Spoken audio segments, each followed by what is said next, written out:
Hi guys, it's Aman back with another video, and firstly, before I get started, I just want to say a massive thank you to everybody for 1000 subscribers. We managed to hit 1000 subscribers a couple of days ago, so I just want to say a massive thank you for that first of all. So a couple of months ago, I did go to Pakistan on holiday and I did visit a salon. So in this video guys, you will see me visit 17 Cutzz, which is a salon in Pakistan, in Kashmir. So in this video, you'll get to see my experience at this salon and I will review it at the end.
Okay, guys, so that was my experience at 17 Cuts. I did enjoy my experience. I think typically in the United Kingdom, a haircut is on average about £15, and that's how much I spent there on the bronze package. So I got a undercut haircut, I got facial shaping even though I don't have a beard, and I also got a facial at the end, which was really refreshing. I really enjoyed it. So I would say it was definitely worth the money.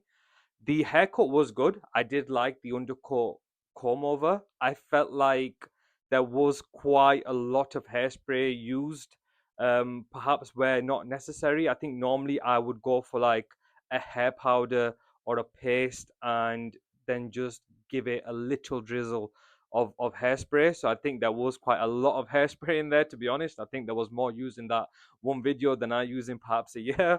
But it's okay. It's all part of the experience. Overall, I'd say 8 out of 10. It was very nice, very clean inside. It was like honestly, it was a typical UK salon, is what it felt like. And to have something like that in Kashmir, I thought it was fantastic, and I would visit there again. I will leave the location in the description. So if you are ever in Pakistan, in Kashmir, guys, do check it out. It's definitely a place I would go to again if I had the opportunity. Thank you so much for watching, guys. I hope you enjoyed the video. Please don't forget to like, comment, and subscribe. Please do let me know of any barbers or salons that you would recommend me to try next time I'm in Pakistan, and I will absolutely try my best. Until next time, take care.